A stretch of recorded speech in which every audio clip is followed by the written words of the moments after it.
Alrighty, guys. Good start to the week for the kids. I thought it was an excellent Tuesday practice after a very physical game versus Utah. I think the extra day actually helped us get over a couple bumps and bruises, being able to have that Saturday, Sunday to recover. But a nice day today and a good start to the week. Looking forward to going up to Seattle. It's always an electric atmosphere. Very well coached team by Coach Peterson, and we look forward to the opportunity to compete. So with that, I'll take any questions that you got. Any update on injury list? Can you update us on Talanoa? What would you like to know? Talanoa. Talanoa is currently in concussion protocol and got a little bit of an AC sprain. He's medically not cleared right now. I'll let you know on Thursday exactly where he stands.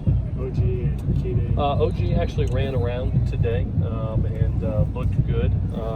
He's got a little bit of a back issue that he's dealing with some back spasms, a little bit of a bulging disc, and he felt a lot better today. Felt good running around. So we'll progress him a little bit more tomorrow, and we'll see where it's at Wednesday and Thursday. Keaton is still medically not cleared. He's preparing mentally in meetings and out here, but medically not cleared as of today. Coach, have you ever seen something like this where you have JT Daniels go down and then you have Keaton go down? Are you almost at a point where you're like, are you kidding me? I've been in this situation. I've done it for 25 years, so I've been in this situation one other time. I had a 4-string quarterback one year, a walk-on quarterback, great young man named Brett Tony at University of Memphis, that came in and won a big game for us at the first Southern Miss. So, you always, it's taught me, and like I've told our coaches, that's why you always prepare your team from the bottom all the way up, and you coach everybody as hard as you can, because you just don't know when their time is going to come, and you want to make sure everybody's ready and prepared for the moment. Matt, and that's exactly what Matt Fink has done. He's prepared, in this system for basically 50 practices, waiting for his opportunity. He made the most of it. And to see his journey and then entering the transfer portal and then getting his time and shining in it. I mean, just what do you make of that? It's a great story. It's a great story of brotherhood and family, and how much that kid loves USC, loves this brotherhood, and will do anything for them. And a story of discipline.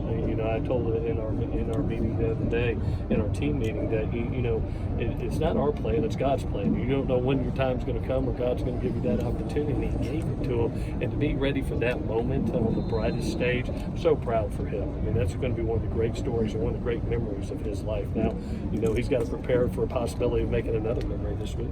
Clay, I know you talked a lot about competition and keeping that up, especially through fall camp. Mm-hmm. Is the thought going into this week that if Matt were to play great, he could play his way into continuing being the starter even after Keaton? The biggest thing that we handle is just what's the best for our team in the moment. I've always done that as far as quarterback goes. Right now we don't have a medically cleared quarterback in Keaton. Anytime that you're your backup quarterback, and that was Matt's role at that time, you've got to be ready for your opportunity. He did that. Now he may be asked to do another opportunity this week, and you never know what the future holds. Nobody has a crystal ball, but he's done it the right way each and every week. Right now we're in the moment where we have one quarterback that's not medically cleared, one that's practicing and getting the reps out. We'll handle each week by week. How do you handle his running ability, knowing that it's a big weapon, but he might not have a backup? Yeah, not to give away game plan stuff, but his ability to create is something that's important within this offense. You saw that, in a big touchdown to Amon-Ra, being able to escape the pocket, and he's a good quarterback throwing on the run. So we won't take that away from him. He's got to be able to create. Washington has a good pass rush that can get to quarterbacks. They've shown that in the first 4 games. So he's got to be able to escape. He's got to be able to escape the pocket when given, keep his eyes up, keep his eyes downfield, and like he did the other night, hit Amon-Ra for a touchdown. We don't want to take that away from him. How extensive is the package that you would have for Purdue if you were pushed into a game plan? It's not going to be the whole Bible. It's what he can handle, and again, not give away game plan. But and we used him today. We used Tyler Vaughns today. Who's got a good arm, is athletic too. So we practice for every moment.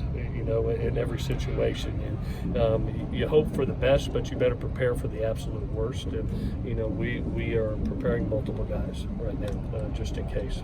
What have you seen from Purdue that gives you the confidence that if he had to step in, that he could? Well, the biggest thing is, he's ran been our quarterback on our service team last year as well as this year, and I watch all tape, and he goes over there and does a tremendous job, and he's a competitor. He's one of these things. He's a good athlete that not only was a quarterback but helped us out on safety.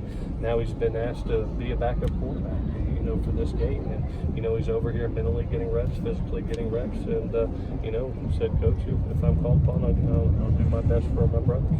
How would you describe his skill set?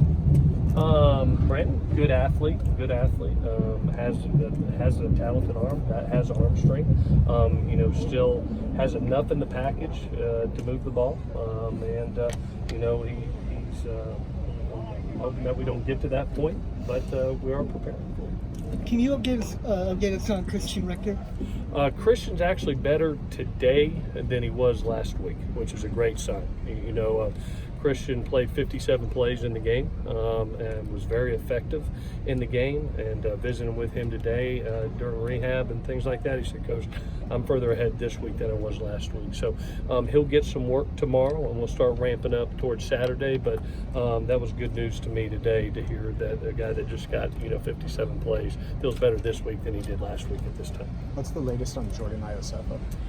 Jordan's getting closer. Our hope is possibly Notre Dame, but he's getting closer. We're not going to rush it. But it's not going to be this week. We got a bye week next week to gain an extra week, and then we'll see where we are with Notre Dame. But he's on the Alter G. He's actually running on our Alter G, which takes a little bit of weight off.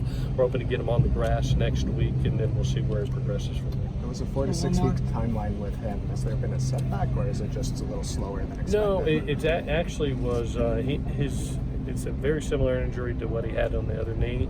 This was a little bit more extensive this time, and there was actually 2 things they had to do in there. So when they came out, they said, Coach is probably going to be on the latter than the earlier, and this is important to him. He's a captain on this football team. He wants to come back the right way. He wants to get back out here as soon as humanly possible. But you got to be medically right first, and we're not going to rush it. We're going to make sure he's ready. All righty, guys. Thank you so much.